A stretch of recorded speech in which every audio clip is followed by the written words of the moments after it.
Selenium. So why Selenium, or what is Selenium is basically about. So if you take from the testing point of view, like we have two testings. Like one is your testing perspective. We have something called your manual testing,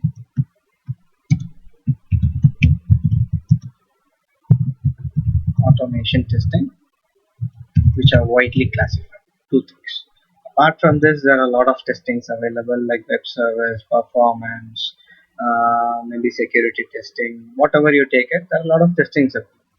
But when you take the functionality, when you say it as a functionality means, like say if you are going to test something, right, maybe you are a tester, a website is given to you, you are going to test it. So basically what happens is like just log into the particular website and click on certain items, okay, and perform your actions and come. Okay, maybe say for example, let us take something called a google.com. So you open a browser. So what you do, you just open a browser, type google.com, okay, navigate to the particular site, maybe search something called your Selenium, click on the search icon, click on the downloads, any of the link, it may be not this, okay, and then this is what you are searching for. So you read the contents available over here. So this is what we call it as a manual testing or a functional testing. So what is basically automation testing? So manual testing is something like manual testing will be something like how to say it,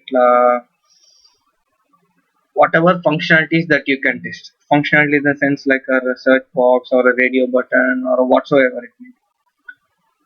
If you are going to click it and enter something or test whatever it is going to perform, like as we did over here, we clicked on the link and it will navigate to a different link. So that is a functionality.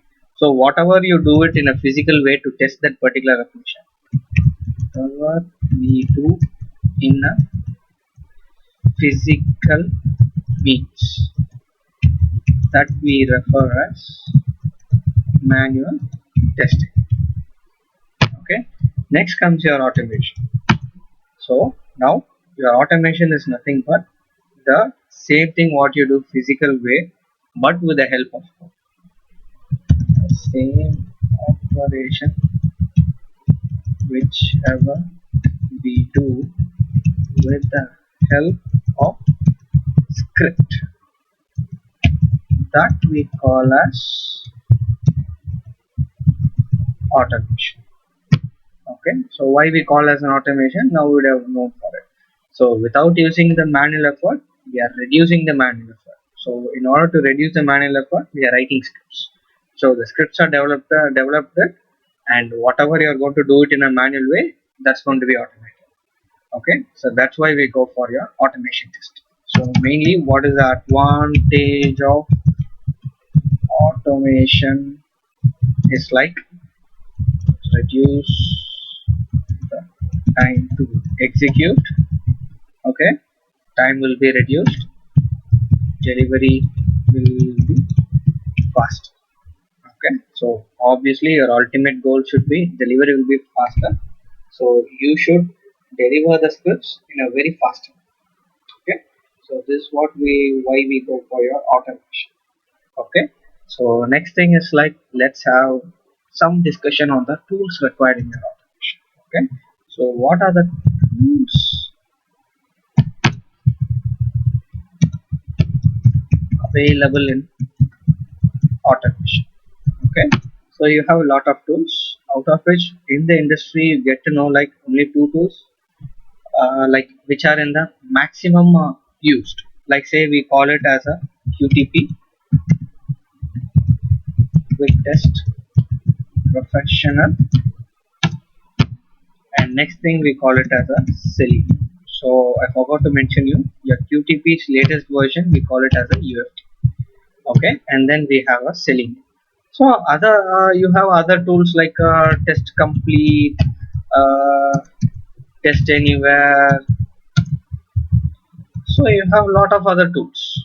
Okay, that doesn't matter, but these things are not into up to the market share level. So whenever you check any company or just type in naukri.com like what are the automation tools specified, you could get the maximum output from your QTP or UFT or your Siri, either one of these two. So let's neglect these two stuffs as of now. Okay, you have your QTP and your Siri. So now let's check what does a QTP do. So QTP uh, can automate uh, Windows based application as well as a web based application. Okay, and also like so basically, do you know what is Windows based and web based application? Okay, if you know it, no issues. Okay, if you don't know, just I'll give a explanation for it. So Windows based application is nothing but whichever makes use of the laptop or your desktop in order to perform its operation, that we call it as a Windows based application. Then what is a web based application? So web based application makes use of the internet in order to perform its operation. Like an example for Windows based application is something like a calculator, maybe your Excel sheet, your Word document, and your media player, and your Outlook. Okay, Outlook is something like in office you used to read your mails, right? So those things and all, it doesn't require your internet connection. Obviously, like for sending and receiving, you require it, but to perform its operation, basically, if you open it in your desktop, that will be fine.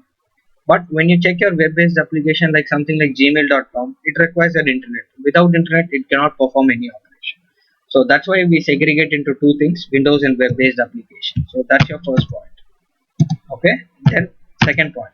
So it's a commercial tool, or we can call it as a license-based tool. So obviously you need to purchase it, you need to pay a heavy amount and then purchase it up. So next, after your license-based tool, so what are the other things that a QTP can do is like uh, just a second.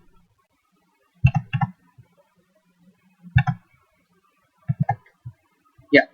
What are the other things that it can do? It is like basically what as a browser it can automate is like browser in which it can automate. It's like basically the browser used is like IE.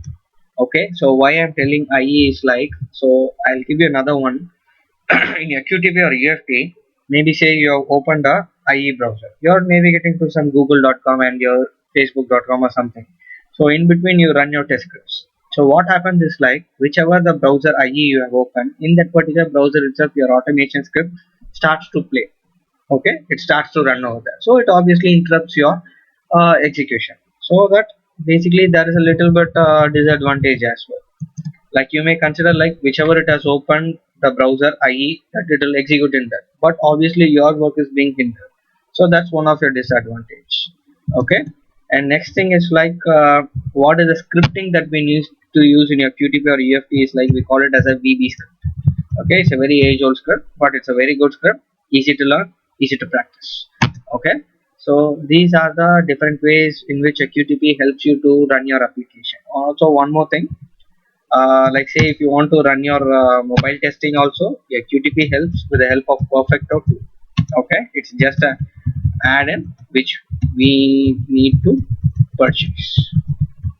Okay, then next comes your Selenium, our big thing, our next big thing in our industry is a Selenium. So where we use our Selenium, okay, we can only automate automate it in web application. I hope now you know like what is web application is about. Just to be brief, it makes use of the internet in order to perform its operation. For example, like Gmail, Google, Yahoo, Facebook, whatsoever it is. Okay. Then, secondly, it's an open source tool. Okay. It doesn't require anything to be purchased. Okay. It's freely available, so everybody can use it, can make use of it. Okay. Then third thing, what are the browsers it can accommodate? So browsers it can accommodate is like almost all the browser, whatever you name it, like IE, Chrome, Firefox, uh, Safari, Opera, even your Ghost drivers. Ghost driver is nothing but headerless driver that we'll come to know when we go deep into our sessions. Okay, so almost it can automate all the process. Next thing is like what are the scripting used? So scripts which we can use it inside Selenium is like there are wide ranges of scripts out of which Java plays the maximum. Then comes your C Sharp, then comes your Ruby, then comes your Python, even Perl you can use it. So these are the language in which you can script your Selenium. Okay. So these are the scripts which you can use it in order to automate your application. Okay. Next big thing, like in your mobile perspective, like you have something called APM. Okay. So with the help of APM, you can automate your mobile free of cost. This is also an open source. Okay. So as you can see it, with the help of the tools available like automation tools like QTP or UFT and then Selenium, so which one you think like it can be used in our industry when you take it into consideration, like easily usable languages which you have known, and whether it's a license based or other stuffs, and whatever the application it will use. So any idea like which one you can use? So obviously it's going to be a Selenium. So why Selenium is like this is the reason. So it can automate your web applications. So why web application is like now the industry trends have been changed from your Windows to your web application. Now they're slowly migrating from web to your mobile. Okay, this is how it has been gone through. Okay, so that is also your industry trends also made major part is the migration from your QTP to your Selenium. Okay, and next big thing it's your open source. So you don't need to pay any amount to anybody or any person, okay, or any company. You can download it from the internet, you can use it up, and also the browser. So whenever, for example, like if you're going to test your facebook.com in your IE, okay, the same thing can be done with the Chrome or your Firefox, right? So the cross browser testing will also be a little bit tough in your QTP. I don't say you cannot do it in your QTP, but it will be a little tough. But in Selenium it's more easy. Okay, just you need to download the separate exe files for your Firefox, Chrome, or whatsoever it is, and then just run your scripts. It will be running at a very easy pace. Okay, then what are the scripts you can use it? So obviously you might have known like Java, C Sharp, right? So it's a most popular languages, so people started to use more of Java now, and also like Ruby. Okay, Ruby, Perl, Python. Now people tend to use more. Okay, so these are the widely used languages. So people don't have any intention of having a new language. Like you know the language, you script it. That's it. And you, with the help of Selenium commands, you automate your entire stuff. So this is why basically we went from your QTP to your Selenium. So these are the reasons. Okay. So I hope there is no any doubts in it. So in case any doubt, just mail me to my below website, sorry, below email ID. Okay. Okay. So this is my mail ID. So in case any doubt till here, just mail me up. So in the next thing we'll see like, so what does Selenium have in its package? Okay. So basically when you see Selenium, right, the components available in Selenium, it's divided into four main categories. Okay.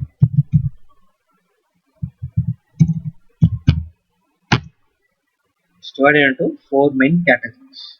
Okay, let's check what are the categories. Okay, let's check. So your first category is something like Selenium IDE, then comes your Selenium RC, then comes your Selenium WebDriver, then comes your grid part. Okay, let's have some wordings over here. Okay, let's have this as a Selenium ID. Okay, so let me change the. Okay.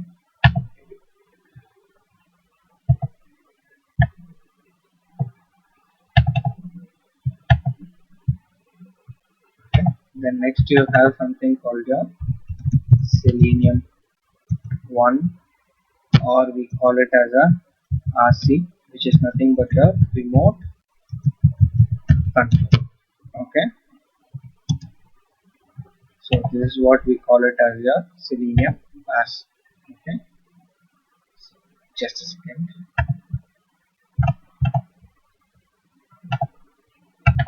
Okay, sorry guys.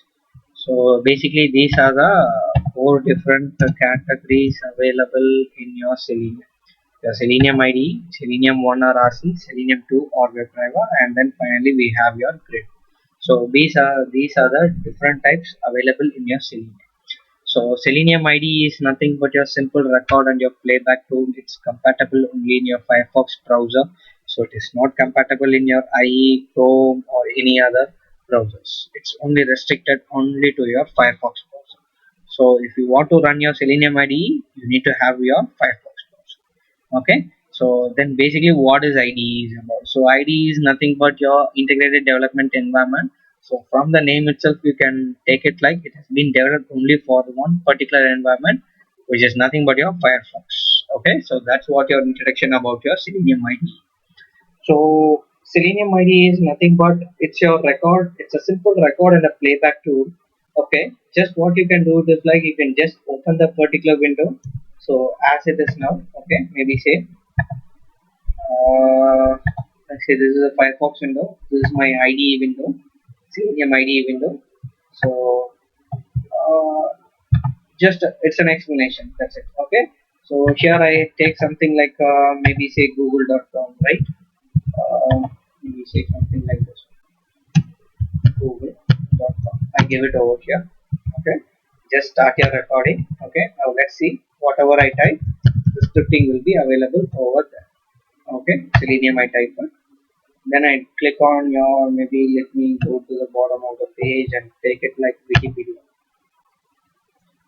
Okay, now it opens everything. Now you can see like whatever action I did, so everything has been recorded. Now if you want to play it up, right, just play current distance. That's it. Okay, now whatever action I did, it's just getting repeated. So this is what we call it as a simple record and a playback tool. Your Selenium IDE will be performing inside, only inside your Firefox. Just keep in mind that it can perform only inside your Firefox. That's it. Okay, this is what the script is about. So this is just a sample script. We'll get deep dive into it once we are coming into the class. Okay. So this is what basically your Selenium IDE is about. Next comes your Selenium 1 or your remote control. So basically Selenium 1 or your remote control, it's nothing but basically, so people thought like why we need to restrict it to a simple record and a playback. Why can't we extend our hands to more wider spectrum? Like say then they thought like let us have something called a Selenium script. Okay, let us write a script, let it pass to a server and then let it pass through a browser. So how your flow goes is like it goes like Selenium script, you write it, okay, and then it passes on to your Selenium server and then finally it processes onto your browser. So this is what your RC or your remote control does, your operation. Okay, so this is what your remote control or your RC will be doing as part of your execution. So what happened is like whenever it passed through a server, obviously your script started to be more sluggish. So people thought like why it should be sluggish and why there should be a server in between. Then they came up with an idea called your Selenium 2 or your WebDriver. So how your WebDriver performed your actions is like, so this is a WebDriver script, okay? WebDriver, how it performs its operation, okay? So how it performs its operation is like, again you write your Selenium script, okay? Selenium script, okay? Then it passes through directly through your browser. There is nothing called a server in between. So that what happens when it does like this, right? It's not very slow. Any APIs it can accommodate, even the jQuery, whatever you name it, latest development technologies, everything it was able to accommodate, and your execution was very speed, it was very fast, and people were satisfied with it. So now what in the current scenario is like your Selenium 1 or your RC or we call it as a remote control, it's not into existence. Like it's there, but it is in a different form. Okay, we'll see that in the next topics, coming topics. Okay, now what we are doing or improvising is like we are improvising only in the WebDriver perspective. Okay, so next thing comes your grid. So what is basically grid? So grid is something like, to be in simple terms, if you want to execute your parallel automation, like what is basically parallel automation? You open your google.com in your Firefox, in your Chrome, and in your IE. Maybe if you want to reduce the time, you perform it all these operations parallelly. Like say you click on a button, or on when you kickstart the run, this particular application will open the google.com in all the three browsers, so that your compatibility check will be more easier. So this is what we call it as a grid. So it's used to perform your cross browser testing, as well as it is going to perform your cross platform testing. Okay, so what is cross platform testing? Cross platform testing is nothing but testing the application in different browsers, sorry, different OS, operating system. Maybe you would have heard about remote desktops in your office, right? So how to automate your scripts in your remote desktops? Okay, your cross browser is nothing but testing the application in different browsers. Okay, so these are the basic concepts available or we need to know in your Selenium. So next is like, we'll go to your frame. So what is basically framework, and what framework we use over here is like the latest thing or the happening thing, which we call it as your test engine. Okay, so test engine is nothing but it's a framework available. So it's a just add-in that we need to install it in our scripting tool, which we call it as an Eclipse. Okay, we need to add it. So what is basically framework? So framework is nothing but just a small mistake in the, okay, so what is basically framework is like say if you are going to execute your scripts, so like for each and every functionality you need to check like whether it is appearing in the page, or whether it's visible in the page, or it's displayed in the page or not. So these type of actions, if it, assume a scenario like if the particular object is not inside a page, maybe a button is available, it's not inside a page. So what it should do, it should take the screenshot of the page and it should fail the test case, right? Okay, so the same thing it can do for multiple test cases. So how to do it? It should have a structure, like it should have a common name. Okay, the particular method which you are going to invoke should have a common name. So each and every time you need not verify it, you just need to run it, so that it automatically picks it up. Like say if a test case being failed, okay, it will automatically take the screenshot, place it in a folder, and tell you that this is the part in which it has been failed. So this is what we call it as a framework, a standardized, a structurized, and also object oriented uh, framework. Object oriented structure, we call it as a framework. So we use something called your test engine asset. Okay, so in test engine we'll be seeing the topics called your annotations. What is annotation? And also what is parameterization, and as well as data providers. So we'll be seeing these topics one by one.